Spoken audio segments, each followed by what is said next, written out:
அதே ராம் ராம். ஒருத்தர் தன் வீட்டை விட்டு வெளியே கிளம்புறாரு. அங்கே கேட்டை பார்த்தா ஒரு நாய் வந்து பரிதாபமாக படுத்துட்டு இருக்கு. அவர் அதை விரட்டுறாரு. அது அப்பவும் ஒரு 10 அடி போயிட்டு அவரை பரிதாபத்தோடு பார்க்குது. அவர் போயிடுறாரு. திரும்பி வரும்போது பார்த்தாலும் அவரை பார்த்துக்கிட்டே பரிதாபத்தோடு அது கேட்டாண்டி படுத்துட்டு இருக்கு. திரும்ப விரட்டுறாரு.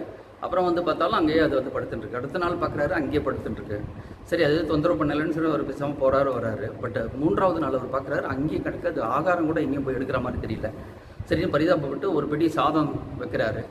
இப்போ தொடர்ந்து இது ஆச்சு. ஒரு வாரம் ஆச்சு. அது பார்த்தா வேறு எங்கேயுமே போகலை. இவர் கொடுக்குறத மட்டும் சாப்பிட்டு அவருடைய கேட்டாண்டியே அப்படியே கிடக்காரு. உடனே அவருக்கு ஒரு பரிதாபம் வந்துடுது. இப்போ என்ன ஆயிடுச்சுன்னா, தினமும் அதுக்கு சாப்பாடு வைக்க ஆரம்பிச்சிட்டாரு. ஒரு ஸ்டேஜில் அதுக்கு சாப்பாடு வைக்கலைன்னா இவருக்கு தவிப்பாக போயிடுது. ஐயோ, அது சாப்பிடலையே இன்னும் அப்படிங்கிற அளவுக்கு ஆயிடுச்சான்.